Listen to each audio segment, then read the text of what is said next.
ಬ್ರಿಟಿಷರು ಹೊರಟು ಹೋದ ಮೇಲೆ ರಾಜರುಗಳು ಪರಮಾಧಿಕಾರವನ್ನ ಹೊಂದಿರುವುದಿಲ್ಲ. ಅವಾಗ ರಾಜರುಗಳು ಒದ್ದಾಡಿದ್ದಾರೆ, ಪಾಪ ನೀರಿನಿಂದ ತೆಗೆದು ಮೀನಿನ ತರ ಒದ್ದಾಡಿದಾರೆ ಅವರು. ಅಯ್ಯೋ ನಮ್ಗೇನು ಇಲ್ಲಂತೆ, ನಮ್ಗೇನು ಇಲ್ಲಂತೆ ಅಂತ. ಅವಾಗ ಈ ಪ್ರಜಾಪ್ರಭುತ್ವದ ಪರವಾದವರು ಅವ್ರಿಗೆ ಸ್ವಲ್ಪ ಸಮಾಧಾನ ಮಾಡಿ, ನೀವೇನು ಹಂಗೇನು ತಿಳ್ಕೊಬೇಡಿ, ನಿಮ್ಗೆ ನಾವು ಟೈಟಲ್ ಕೊಡ್ತೀವಿ, ಮಹಾರಾಜ ಅಂತ ಅನ್ಕೊಳ್ಳಿ ನೀವು, ಆದ್ರೆ ಆಡಳಿತ ನಿಮ್ದಲ್ಲ, ಆಡಳಿತ ಎಮ್ ಎಲ್ ಎ ಬೇಕಾದ್ರೆ ನೀವು ಆಗ್ಬೋದು, ಬೇರೆಯವರು ಆಗ್ಬೋದು.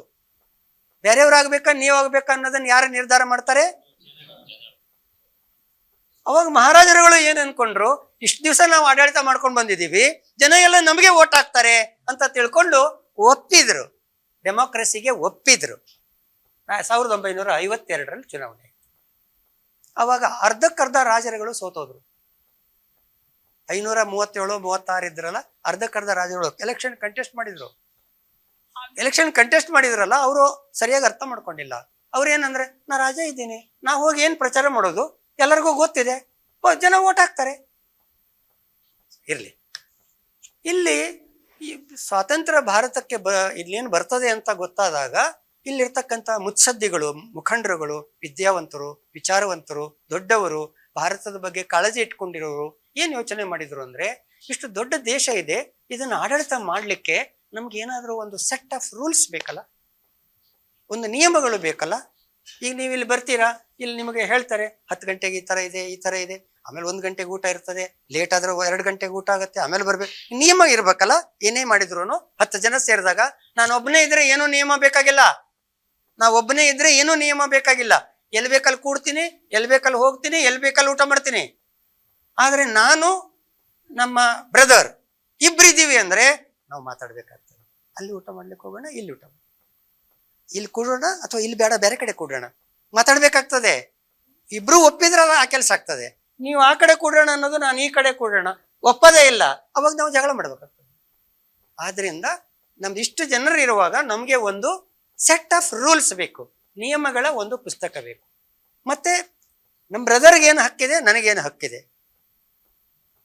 ಆ ಊರಿನವ್ರಿಗೆ ಏನು ಹಕ್ಕಿದೆ, ಈ ಊರಿನವ್ರಿಗೆ ಏನು ಹಕ್ಕಿದೆ, ಈ ಹಕ್ಕುಗಳು ಮತ್ತು ಕರ್ತವ್ಯಗಳು ಅನ್ನೋ ವಿಚಾರ ಬೇಕು ಅನ್ನೋದು ಎಲ್ಲರಿಗೂ ಒಂದು ಫೀಲ್ ಆದಾಗ ಅವರು ನಮ್ಗೆ ಒಂದು ಪುಸ್ತಕ ಬೇಕು. ಆ ಪುಸ್ತಕದಲ್ಲಿ ಎಲ್ಲ ಬರೆದಿಟ್ಟಿರ್ಬೇಕು, ಆಡಳಿತಕ್ಕೆ ಸಂಬಂಧಪಟ್ಟಿರುವ ವಿಚಾರಗಳು ಮತ್ತು ಸ್ವತಂತ್ರ ಭಾರತದಲ್ಲಿ ಸಮಾಜ ಹೇಗೆ ನಡೆಯಬೇಕು ಅನ್ನೋದಕ್ಕೆ ಸಂಬಂಧಪಟ್ಟಂತ ಮಾಹಿತಿ ಆ ಪುಸ್ತಕದಲ್ಲಿ ಇರಬೇಕು. ಪ್ರತಿಯೊಂದು ಇರಬೇಕು.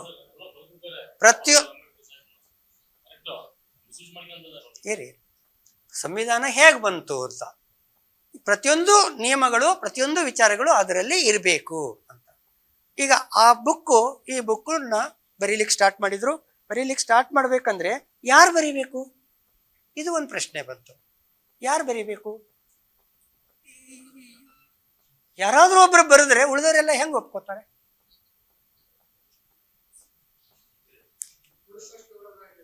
ಇಲ್ಲ, ತಪ್ಪದು, ಅದು ತಪ್ಪು. ಕಮಿಟಿ ಅಂದವ್ರು ಯಾರಪ್ಪ? ವೆರಿ ನೈಸ್, ಫಸ್ಟ್ ಕ್ಲಾಸ್ ಇದೆ. ಒಂದು ಕಮಿಟಿ ಆಗ್ಬೇಕು. ಈ ಕಮಿಟಿ ಭಾರತ ದೇಶದಲ್ಲಿ ಕಮಿಟಿ ಮಾಡೋದು ಹೆಂಗೆ?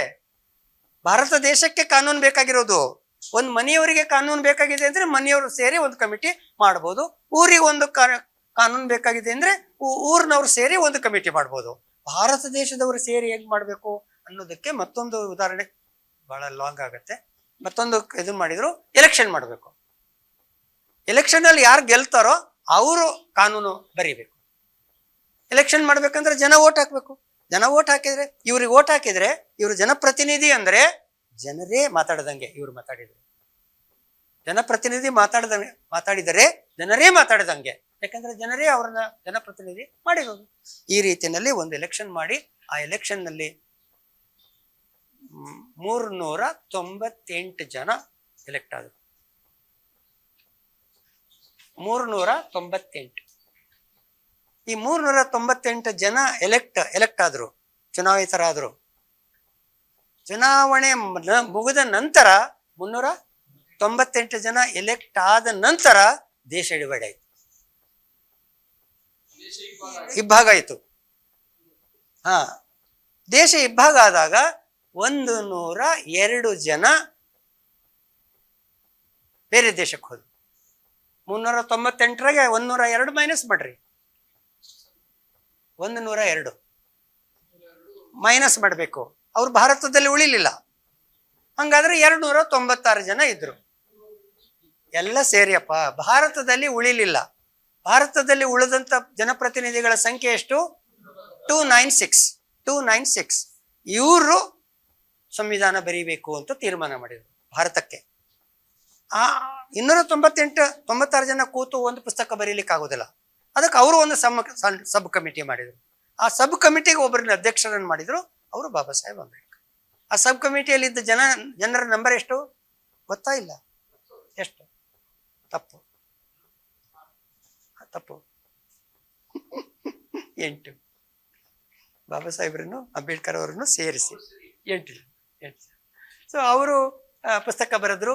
ಪುಸ್ತಕ ಬರೆದು ಬಿಟ್ಟು 296 ಜನರು ಎದುರಿಗಿಟ್ಟಿರೋದನ್ನ ಪುಸ್ತಕನ. ಯಾಕಂದ್ರೆ ಆ 8 ಜನರನ್ನ ಆಯ್ಕೆ ಮಾಡಿದ್ಯಾರು? 296 ಮೆಂಬರ್ಸ್ ಎಲೆಕ್ಟ್ ಮಾಡಿದ್ರು. ಅಂದ್ರೆ ಅವ್ರಿಗೆ ಒಂದು ಕೆಲಸ ಕೊಟ್ಟಿದ್ರು. 8 ಜನರೇ ನೀವು ಈ ಕೆಲಸ ಮಾಡ್ರಿ ಅಂದಿದ್ರು. ಅವ್ರು ಆಯ್ತು ಸರ್ ನಾವು ಮಾಡ್ತೀವಿ ಸರ್ ಅಂತ ಒಪ್ಕೊಂಡಿದ್ರು. ಅವ್ರಿಗೆ ಒಂದು ಟೈಮ್ ಆದ್ಮೇಲೆ ಅವ್ರು ಬಂದ್ರು. ಸರ್ ನೀವು ಕೊಟ್ಟಿರೋ ಕೆಲಸ ಎಲ್ಲ ಮಾಡೀವಿ ಸರ್ ಅಂದ್ರು. ಹಂಗಾದ್ರೆ ಓದಪ್ಪ ಏನೇನ್ ಮಾಡಿರಿ ಎಲ್ಲ ಓದ್ರಿ ಅಂದ್ರು. ಓದಿದ್ಮೇಲೆ ಎಲ್ಲರೂ ಒಪ್ತೀರಾ? ಪಾಯಿಂಟ್ ನಂಬರ್ 1 ಓದಿದ್ರು ಅಂಬೇಡ್ಕರ್ ಅವರು. ಅವಾಗ ಅಧ್ಯಕ್ಷತೆ ವಹಿಸಿದ್ದು ರಾಜೇಂದ್ರ ಪ್ರಸಾದ್, ಬಾಬು ರಾಜೇಂದ್ರ ಪ್ರಸಾದ್ ಅಧ್ಯಕ್ಷರು, ಮೀಟಿಂಗಿನ ಅಧ್ಯಕ್ಷರು. ಓದಿದ್ದಾರೆ. ನಿಮ್ಮ ಕೈಯಾಗೂ ಇರ್ತದೆ, ಇದು ಕಾಪಿ ಕೊಟ್ಟಿರ್ತಾರೆ. ಸೊ ಇದನ್ನ ಎಲ್ಲರೂ ಒಪ್ತೀರಾ? ಎಲ್ಲರೂ ಒಪ್ತಾರೆ ಅಂದ್ರೆ ಪಾಸ್. ಎಲ್ಲರೂ ಒಪ್ಲಿಲ್ಲ ಅಂದ್ರೆ ಎಷ್ಟು ಜನ ಒಪ್ತಾ ಇಲ್ಲ, ಎಷ್ಟು ಜನ ಒಪ್ತಾ ಇದ್ದಾರೆ ಅದನ್ನ ನೋಡಿ ಬಹುಮತ ಒಪ್ಪೋದಾದ್ರೆ ಒಪ್ಪಿಗೆ ಆಗತ್ತೆ, ಇಲ್ಲ ಅಂದ್ರೆ ತಿರಸ್ಕಾರ ಆಗುತ್ತೆ, ಕೆಲಸದಾಗುತ್ತೆ. ಆ ತರ ಸಂವಿಧಾನ ಆಗಿದೆ. ಈ 296 ಜನರಲ್ಲಿ ಹಿಂದೂಗಳು, ಜೈನರು, ಬುದ್ಧಿಸ್ಟರು, ಮುಸಲ್ಮಾನರು, ಕ್ರೈಸ್ತರು ಎಲ್ಲರೂ ಇದ್ದಾರೆ. ಪಂಜಾಬಿನವರು, ಕಾಶ್ಮೀರಿಯವರು, ತಮಿಳುನಾಡಿನವರು, ಕನ್ನಡದವರು, ತೆಲುಗುನವರು, ಅಸ್ಸಾಂನವರು, ಗುಜರಾತಿನವರು ಎಲ್ಲರೂ ಇದ್ದಾರೆ. ಹೆಣ್ಮಕ್ಕಳು, ಗಂಡ್ಮಕ್ಕಳು ಎಲ್ಲರೂ ಇದ್ದಾರೆ. ರಾಜರುಗಳು, ಸಾಮಾನ್ಯ ಪ್ರಜೆಗಳು ಅವರು ಇದ್ದಾರೆ. ವಿದ್ಯಾವಂತರು, ಅವಿದ್ಯಾವಂತರು ಅವರು ಇದ್ದಾರೆ. ಎಲ್ಲರೂ ಇದ್ದಾರೆ ಅದರಲ್ಲಿ. ಆದ್ರಿಂದ ಭಾರತದ ಸಂವಿಧಾನವನ್ನ ಯಾವುದೇ ಒಂದು ಜಾತಿಯವರು ಬರೆದಿಲ್ಲ, ಒಂದು ವ್ಯಕ್ತಿ ಬರೆದಿಲ್ಲ. ಒಂದು ವ್ಯಕ್ತಿ ಕಮಿಟಿಯಲ್ಲಿ ಬರೆದಿದ್ರು ಎಲ್ಲರೂ ಅದನ್ನು ಒಪ್ಕೊಂಡಿದ್ದಾರೆ. ಆದ್ರಿಂದ ಇವತ್ತಿನ ದಿವಸ ಬೇರೆ ಮಾತಾಡದೇನೆ ಎಲ್ಲ ಜಾತಿಯವರು, ಎಲ್ಲ ಧರ್ಮದವರು, ಎಲ್ಲ ಪಕ್ಷದವರು, ಎಲ್ಲ ಭಾಷೆಯವರು ಸಂವಿಧಾನನ ಒಪ್ಕೊಳ್ಳೇಬೇಕು. ಯಾಕಪ್ಪ ಅಂದ್ರೆ ನಿಮ್ಮ ತಾತ, ನಿಮ್ಮ ಮುತ್ತಾತ ಒಪ್ಕೊಂಡು ಸೈನ್ ಹಾಕಿದಾನಲ್ಲಿ. ನೀನ್ ಇವಾಗ ಬಾಲ ಬಿಚ್ಚಿದ್ರೆ ನಡೀತದ ಅಂತ ನಾವು ಅವ್ರಿಗೆ ಕೇಳ್ಬೇಕಾಗುತ್ತೆ. ಇಲ್ದಿದ್ರೆ ಆ ಮುತ್ತಾತ ಮಾಡಿದ್ದು ನಮಗೆ ಸಂಬಂಧ ಇಲ್ಲ, ನಾನು ನಮ್ಮ ಮುತ್ತಾತನ್ನೇ ವಿರೋಧ ಮಾಡ್ತೀನಿ ಅಂತ ಅವ್ರು ಬೈಲಿಗೆ ಬರಲಿ. ಈ ಟೈಪ್ ಸಂವಿಧಾನ ಈ ತರ ಆಯ್ತು. ನಮ್ಮ ವಿಜಯವಾಹಿನಿ ನ್ಯೂಸ್ ಚಾನೆಲ್ನಲ್ಲಿ ಕೆಲಸ ಮಾಡಲು ಆಂಕರ್ ಹಾಗೂ ವಿಡಿಯೋ ಎಡಿಟರ್ಸ್ ಬೇಕಾಗಿದ್ದಾರೆ. ಆಸಕ್ತಿಯುಳ್ಳವರು ಕೆಳಗೆ ಕೊಟ್ಟಿರೋ ನಂಬರ್ಗೆ ಕರೆ ಮಾಡಿ. 8073516055.